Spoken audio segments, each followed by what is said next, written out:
This is a call out to all UK dog lovers. If you live in the UK, no matter where you are, and you're a dog person, watch this video. We need your support. Good day and salam alaikum, you beautiful people. Did you hear that apparently the UK government are banning dogs 20 kilos or over from parks? I know, hard to believe, isn't it? But according to this person... No dogs allowed in the park. Yep. Wow. Okay.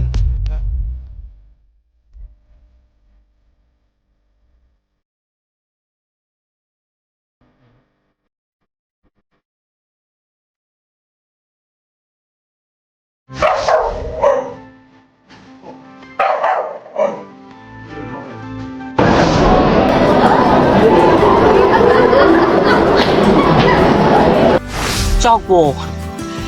So now, there are some areas in the UK, apparently, where your dog might be now controversial. Yeah?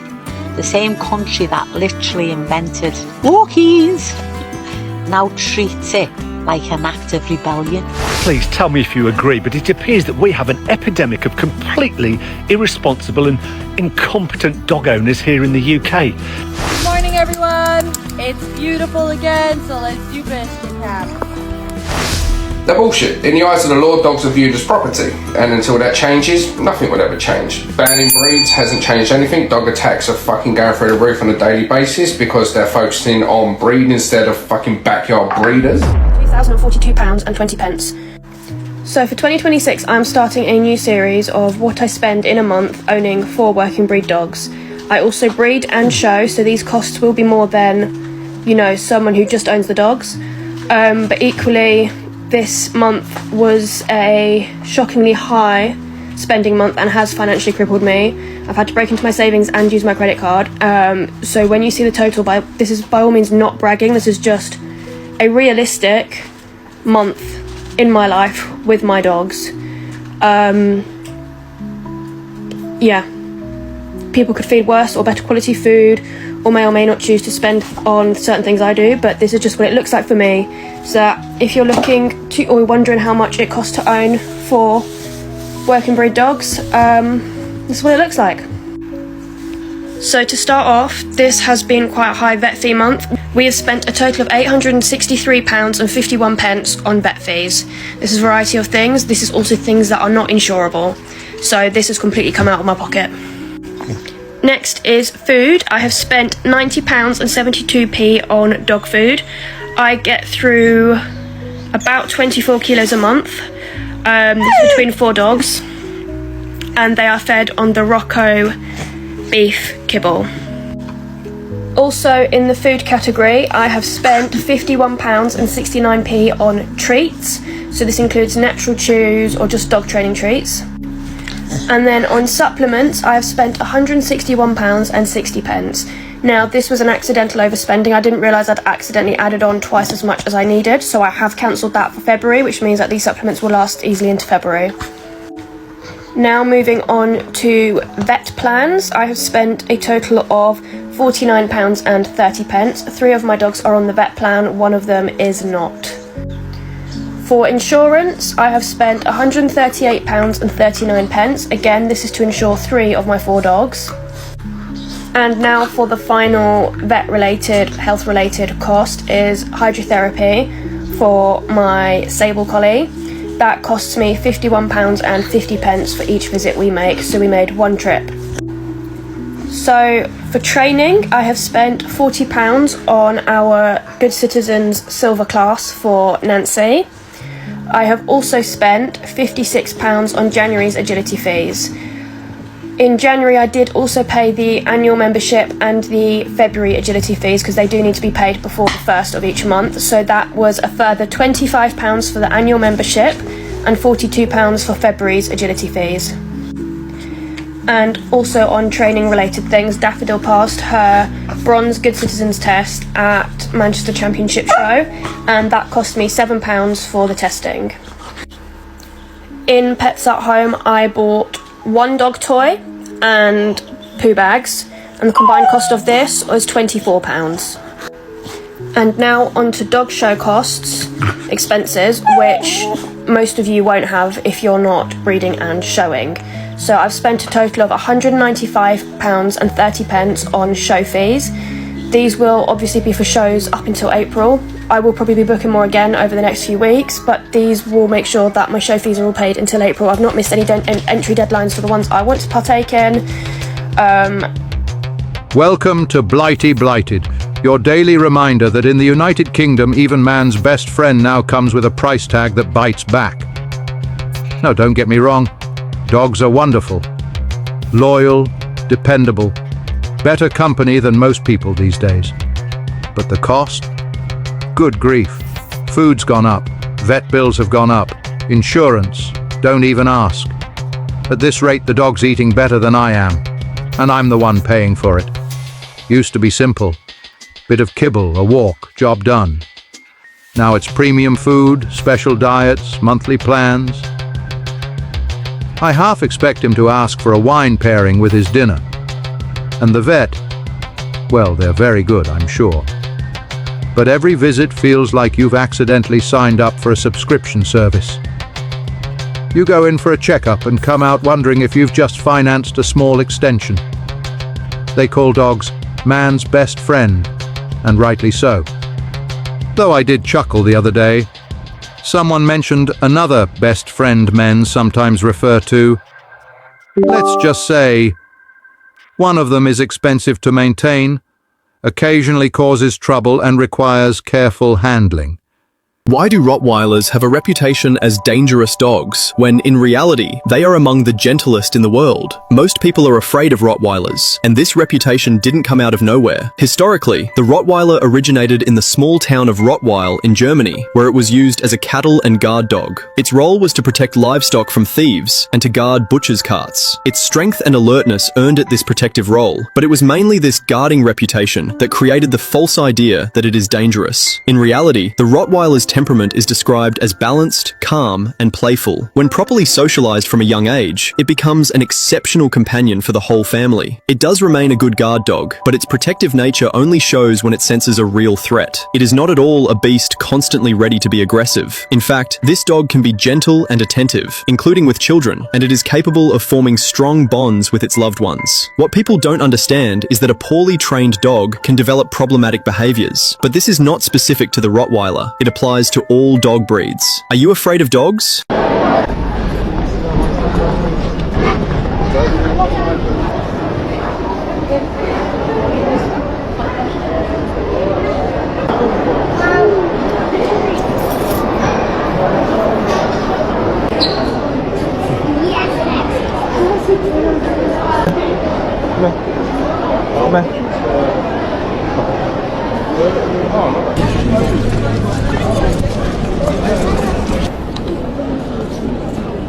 Come on.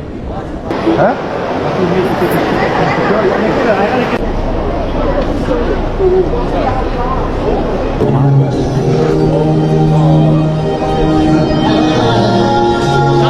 Yeah. Go say hi, Shadow.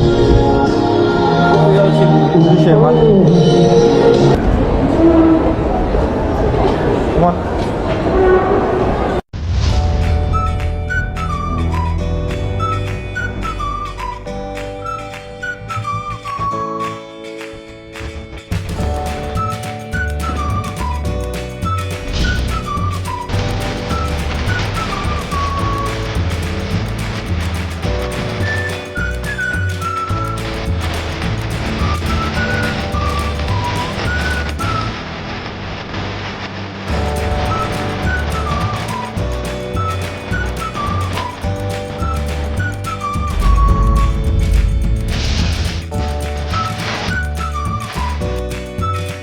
Instead of focusing on the people exploiting dogs and using them for the wrong reasons or breeding them to fucking make money without no fucking morals about where these dogs are going, we need to bring back a dog licence to prove that people are actually competent of owning a dog, and different levels of licences so people can't just go and get a combative breed or a dog that's naturally protective or a flock guarding breed as a first time dog with no knowledge of dogs.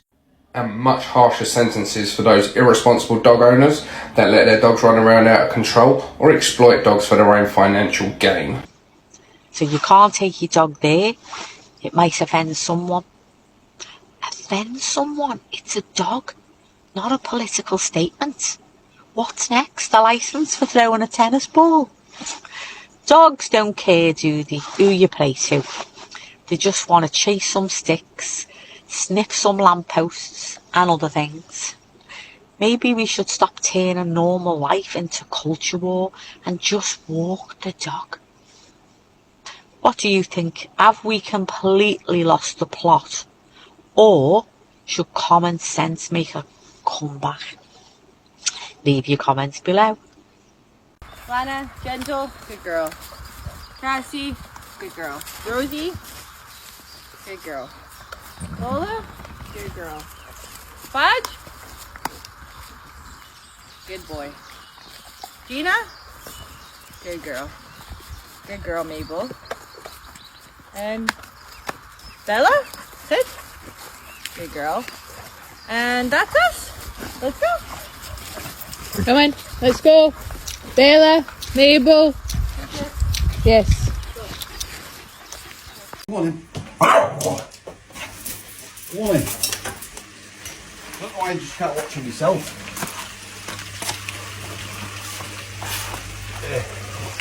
Why can't you watch him yourself? Well, why do you need me to watch him with you?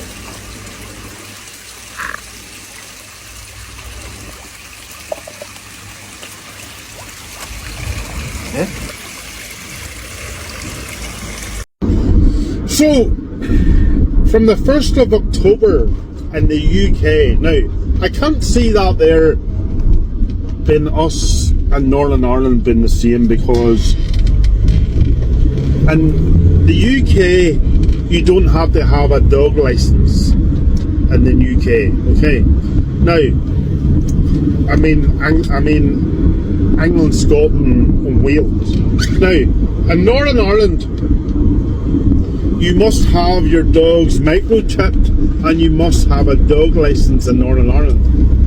In England, Scotland and Wales, you don't have to. But I think that's what the £100 is coming out from England, Scotland and Wales. So Northern Ireland, that there mustn't be us, because we already pay for dog licence and microchip. Taking my Doberman puppy to a luxury cabin getaway that's only 3 hours away from London. So we filled up the tank and hit the road straight away. The drive consisted of 4 being towed off, him sticking his head out the window, and him being tired, so him finally falling asleep. Right after crossing this bridge, the views are crazy. The video just doesn't do it justice. Now we finally pulled up to the cabin and Fool was itching to jump out and start his patrol. We were greeted by welcome baskets as soon as we got inside, one for Four and one for us. On top of that, the hosts were thoughtful enough to leave ice cream in the freezer for all of us. This is what the bathroom looked like, which had a shower and a bathtub. And I didn't get a clip of it, but there was a hot tub too. Now this place had dog bowls and a dog bed, so the place is clearly doggy friendly. Four was still in patrol mode, so we went upstairs to make sure the second bedroom was safe. Then we found a chest of board games. Four gave it an all clear, so we took him downstairs to give him some treats for his hard work. Now the cabin was £340 for 2 nights and sleeps 4 to 6 people. Drop a like to see part 2 of what me and Four got up to while we were there. Hello.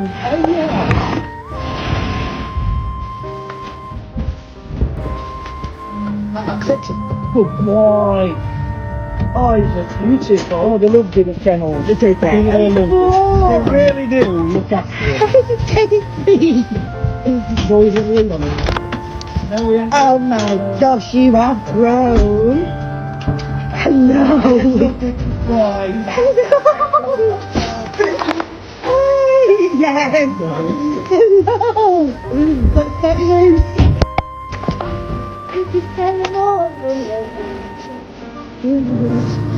Hello. Thank you.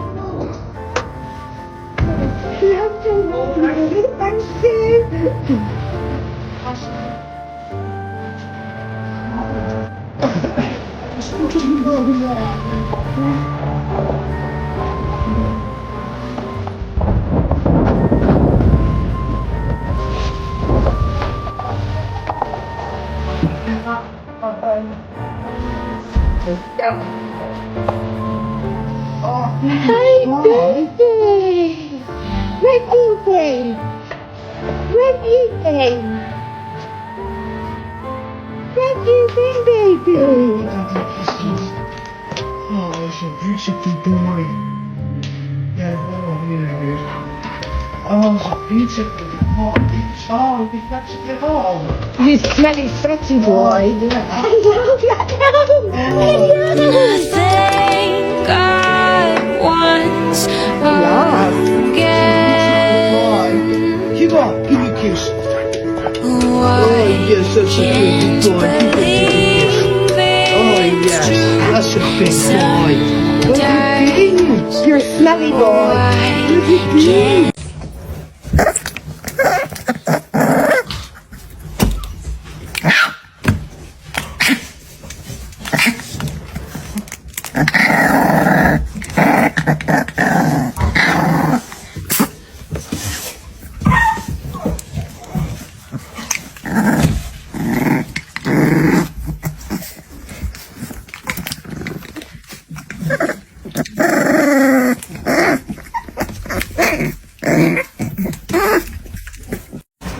Just a quick update on Diesel's Law's petition, which I am currently waiting for the House of Commons to process. The House of Commons are quite delayed with the amount of petitions that are currently being submitted, and they are about 4 to 6 weeks behind. I'm expecting the petition to go live hopefully by the end of this month. Remember, go to my bio, there's a link in there which is to a Google Drive, so there's no like spam or there's no like malware or like viruses. That is just a documented copy of Diesel's Law. This is things that need to change in the Dangerous Dog Act at the moment. This legislation that I'd like to be passed has been checked by various dog organisations, by trainers, by behaviourists who have all had their input to ensure that it's accurate, correct and will serve purpose for every seized dog in the UK. Download it folks, have a quick read, if you support it, sign the petition when it's live. This follower here has asked a very good question. What he's saying is basically, if a customer orders a Uber and is blind or has a pet, but doesn't order it under Uber Pets, are you obliged to take them? Now, I won't give my personal point of view, I'll just give you facts. Uber have sent a message out stating that even if the customer doesn't say pet, order it under the pet, you still have to take them if they're like an emotional, I think it's emotional dog. It's like a support dog. Now they don't need to prove that it's a support dog. So it's a hard one. So I know many of us as drivers do not like taking people with dogs. They shed their hair, the nails, rip the levers and all these things. So it is really inconsiderate. But the law as it goes, what they say in conjunction with the TfL, Transport for London, says that you have to take the passenger, especially if they're blind, but also if it's an assistant dog, as in mental health and all of that they can't do without travelling without their pet. On the other hand, if you're allergic like me, you go to the doctor, you get a certificate to say you're allergic to dogs, and you send that to TfL or especially send it to Uber, then you're covered throughout. So that's the law in respect of TfL and Uber, your partner. I can't speak on Bolt on those other platforms, but I'll just let you know, and I hope this answers your question.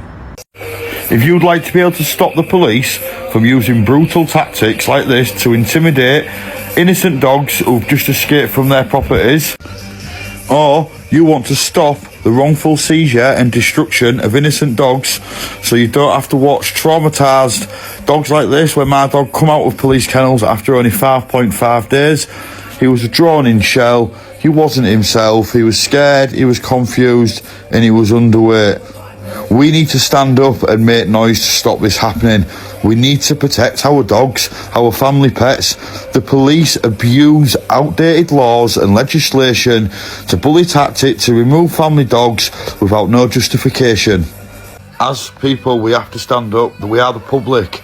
The government and the police are supposed to serve us, yet the way they treat our dogs, do they? This is why I've created the Diesel's Law document and the petition, which is currently about to go live with the Houses of Commons. Please keep an update on my profile, as I will share all the relevant links here once this has been gone live and everyone can sign the petition. We need 100,000 signatures to get the Diesel's Law document in my bio, in front of the MPs and in front of them Houses of Parliament, and force them to make change. The only people who can make change in this country is the public. When we stand up and we shout and we scream, the government have no choice but to listen. Keep updated, guys. I will share everything I can possibly on my wall when it becomes available. Cheers, folks. There's a new law that's been established in Kent. In certain areas, your dogs must be on lead at all times. This is going to anger the But My Dog's Friendly crew something rotten. And this is all because of irresponsible owners not asking, can my dog approach yours, not keeping their dogs on lead, not muzzling their dogs if their dogs need to be muzzled because they don't like the look of it. Welcome to our world of owning a banned breed. This is what we've had to deal with for almost 2 years, dogs being on lead at all times but also being muzzled in public regardless of their temperament and having to have public liability insurance. It's going to cause absolute uproar, and unfortunately I foresee it happening everywhere here in the UK sometime soon. And I know it's going to anger a lot of people by saying, but my dog is friendly, my dog doesn't need to wear a muzzle. And yeah, that's true, most people's dogs don't need to be. But this is down to those irresponsible few who seem to have entitlement that their dog is entitled to be lead free and muzzle free, although it might have issues. It's a public space protection order, which basically means no dogs allowed off lead in that area. It is unfair, and I do feel for these people because of the owner of 2 banned breeds. Having your dog on lead at all times and having to find private spaces for your dog to be able to have off-lead exercise can be debilitating. Not everybody has access to that, and not everybody can get to these places, nor are they cheap. I was out with 2 dogs walking this morning. A gentleman saw I had 2 dogs on lead, put his dog kindly back on lead, but then allowed it to start lunging towards the 2 dogs that I was with, so I moved out the way, and he said, oh, don't worry, love, my dog's super friendly. I said, I appreciate that, but the dogs that I'm with aren't. And this is one of the reasons why there's an influx on dog attacks, because too many people think just because their dog's friendly, all dogs must be. And unfortunately, that isn't the case. All right, I want to give you an update on Rufus, the cockapoo who was stolen from a family's garden down in Kelvedon, Essex. Now here's what's interesting. The lady who first reached out to me about this, she's not even from Essex. She's a dog groomer up in Yorkshire. She doesn't know this family at all. She just saw what happened on social media and it hit her hard because she's a proper animal lover. She reached out to me because I've got a bit of a platform, and she thought maybe, just maybe, we could help. And you know what? That's what being British should be about, banding together when people need each other. Not walking past, not scrolling past, just caring. Since the first video went up, there's been a few responses, even one all the way from Scotland. Nothing's come of it yet, but it gives us hope that people are watching, people are listening, and people still care. I've said it before, I got a dog myself, and I lost her once for a short time. It was traumatic. And I've got 5 kids, so I know what love feels like in a family. And I'll say it again, losing a dog is absolutely like losing a child. The bond is real, it's deep. So if Rufus is still out there and someone's got him, maybe as a pet, maybe you didn't even know he was stolen. There's no judgment, nobody's looking to blame anyone. The family just want him home. Please share this video, keep your eyes open, ask around. If you're a dog lover, you'll understand what this means. Let's bring Rufus home, because this story isn't over yet.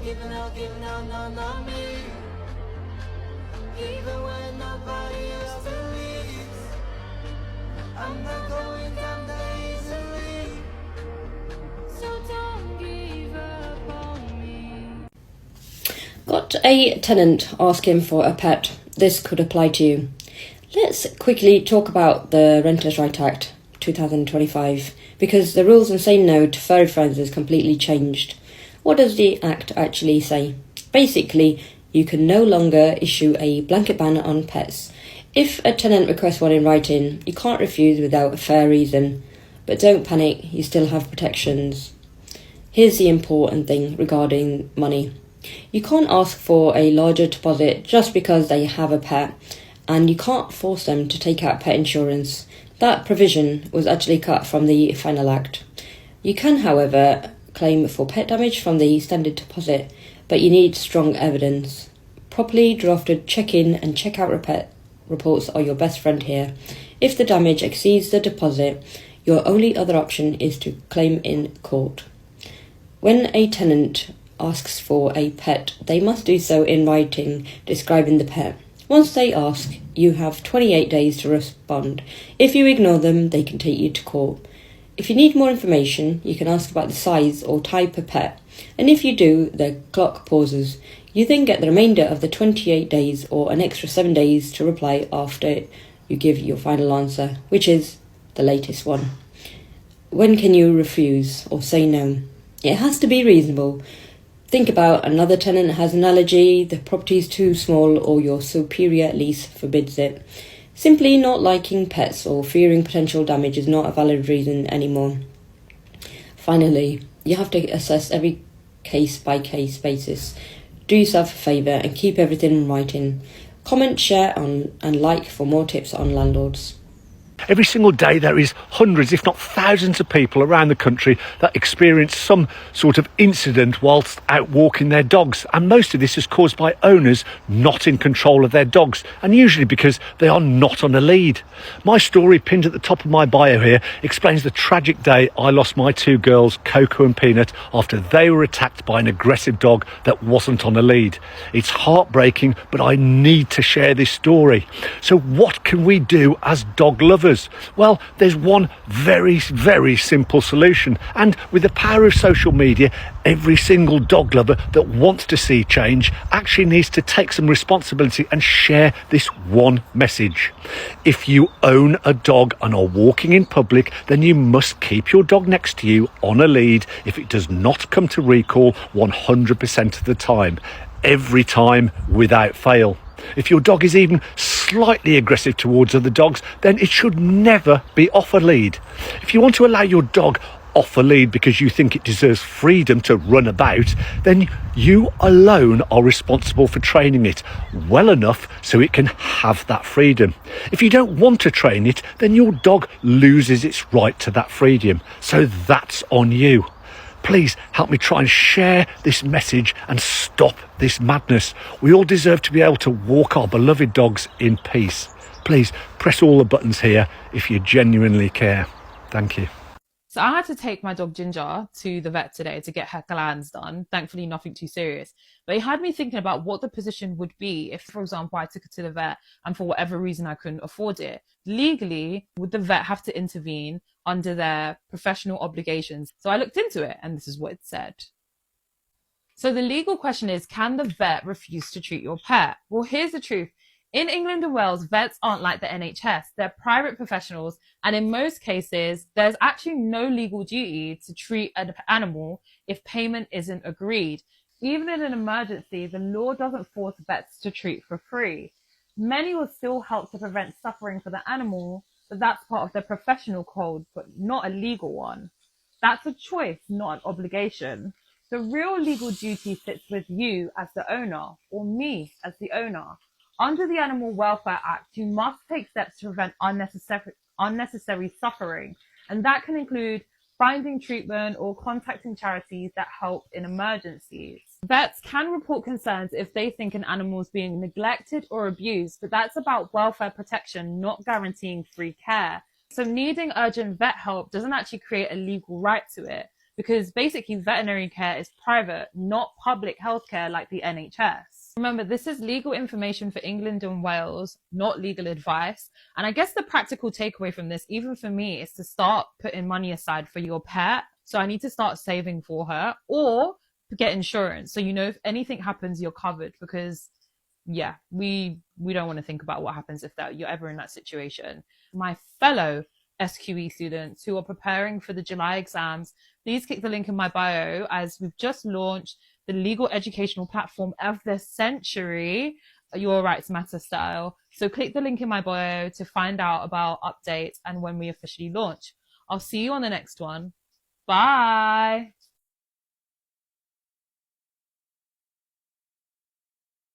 After God created the world, he looked down and saw something missing. He saw tired souls, broken hearts, people carrying burdens too heavy to bear alone. And he said, they need something special, something pure.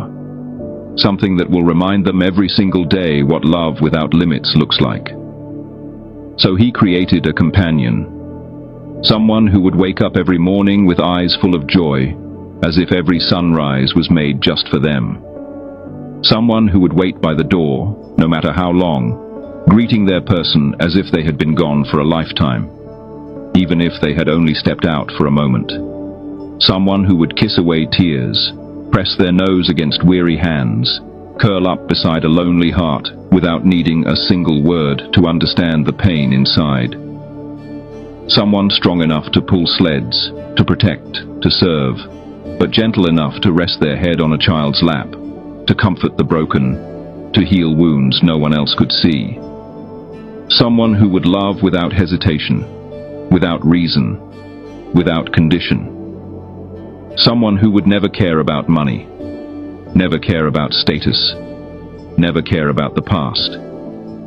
Because to them, their human would always be enough. Someone who would stay even when others walked away. Who would wait even when they were forgotten. Who would forgive even when they were neglected. Who would never, ever stop loving, no matter how the world treated them.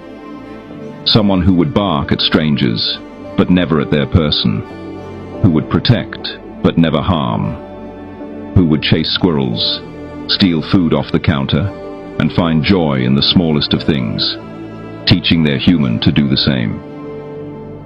And when their time here was done, they would leave their paw prints so deeply on a heart that even after they were gone, they would never, ever be forgotten. And God smiled, because he knew he had just created the purest love the world would ever know.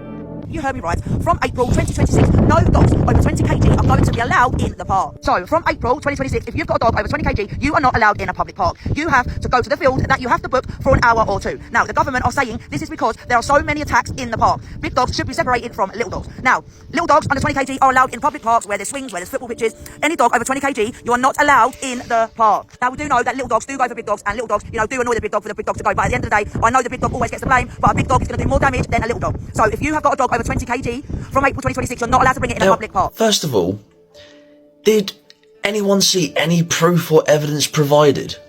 I didn't. And according to this person, dogs like mine, a 24 kilo golden retriever, are going to be banned from parks. Did you hear that? I know, it's hard to believe, isn't it? It's because it's not true. So what do? We fact check. Of course we do. See, she's not happy about this.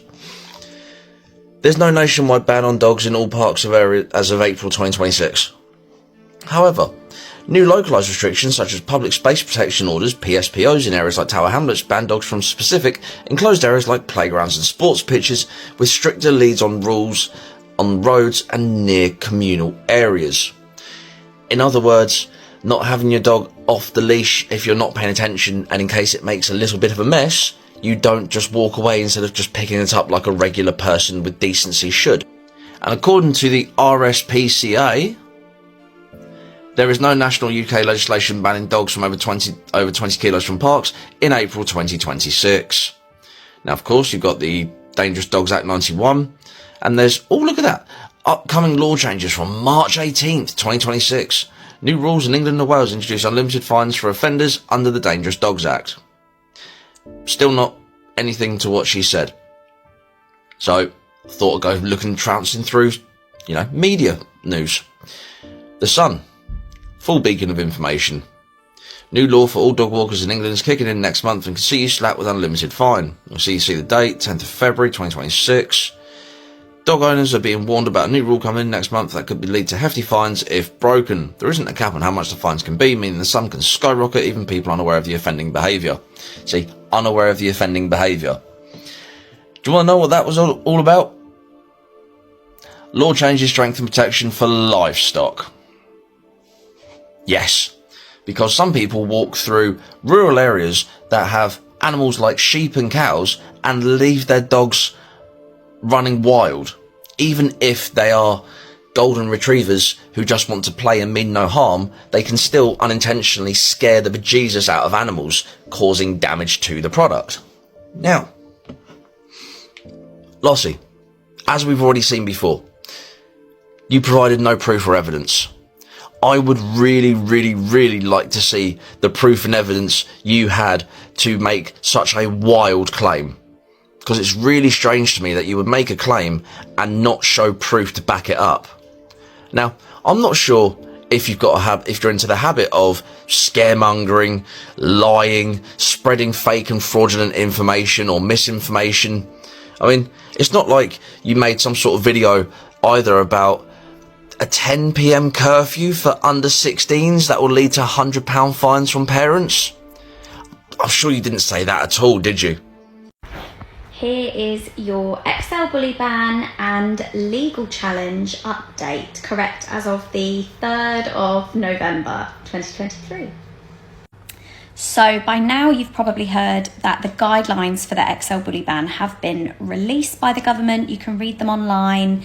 I'm not going to go into tons of detail about what they say, apart from the fact that the ban is due to come into effect from the 31st of December. So we are 2 months out from that.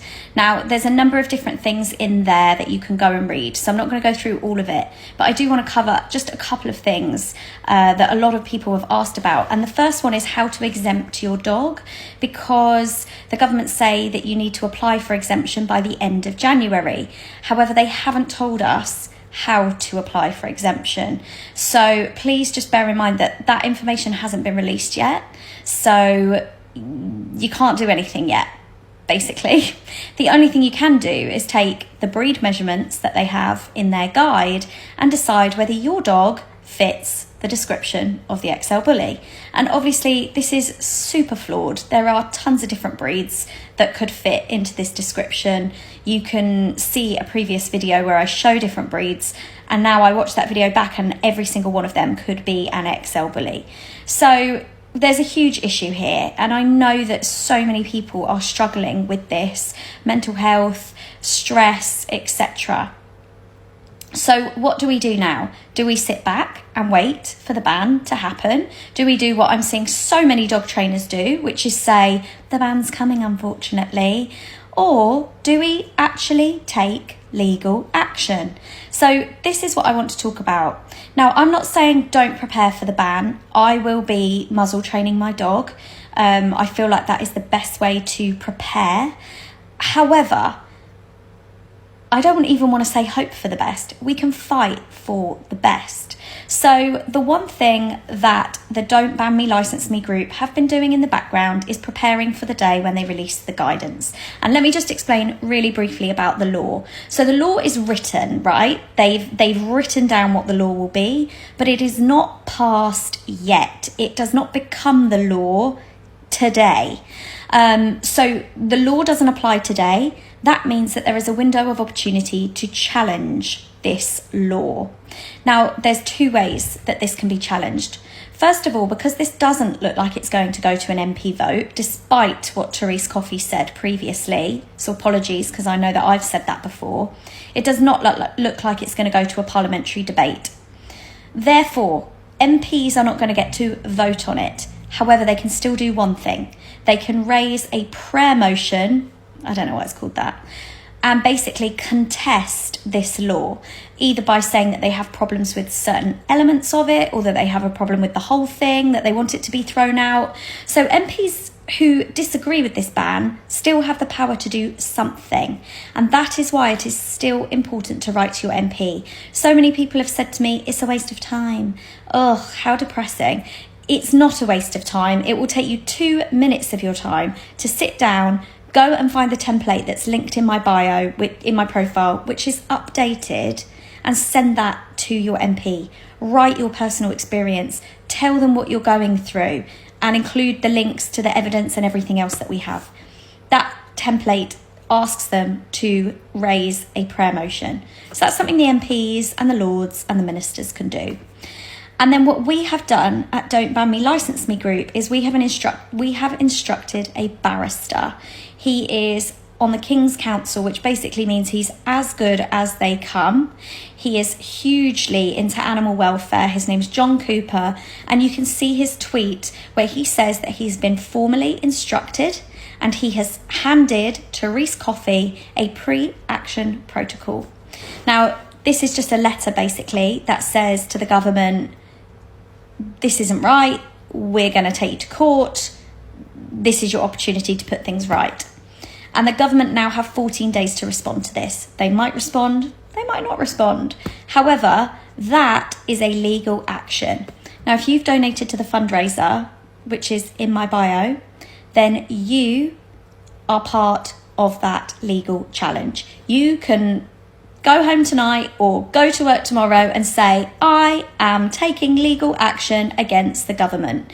Because whilst I say the Don't Ban Me, License Me group, because we are listed as the client, just because we are the legal entity that is launching the challenge, we would not have been able to do this without the donations from you. So if you have donated and you've thought, well, I've given £5, I've given £10, you know, have I done anything? Yes, you have, because we would not have been able to launch this legal challenge. So step one's happened. We've now got about 14 days. And then depending what happens, we will launch a judicial review. Now, I don't know all the technicalities here, but this will be where it is taken to a judge. Now, and the judge will decide whether this gets it goes back, they have to rejig it, they have to do something about it, it's not been done properly. I'm just saying this in kind of rough language. But there is a chance then. Imagine the government getting this judicial review and a judge says, you've cocked this up actually. What an opportunity for the government to turn around and go, yeah, we should look at this whole thing again. Because we know that all the experts have told them that there's a better way. We know that the public have told them that there's a better way with the petition. This is our way to say to the government, we're not having this.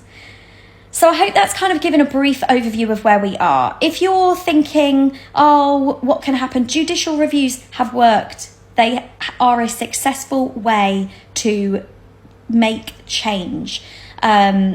It is a movement of the people, and it can be done. So go to Don't Ban Me. And the other one's the dog. But in all seriousness, it's getting to the point where ordinary people are thinking twice. And that's a shame, because for many a dog isn't a luxury. It's companionship, routine, a bit of joy in a world that's getting rather tight-fisted. Not his fault, mind you. He'd be perfectly happy with a stick and a biscuit. But like everything else, food, bills, rent, even the simple comforts are creeping out of reach. And when man's best friend starts to feel like a financial commitment, you know things have gone a bit too far. Cheerio, and I will see you all in the next video.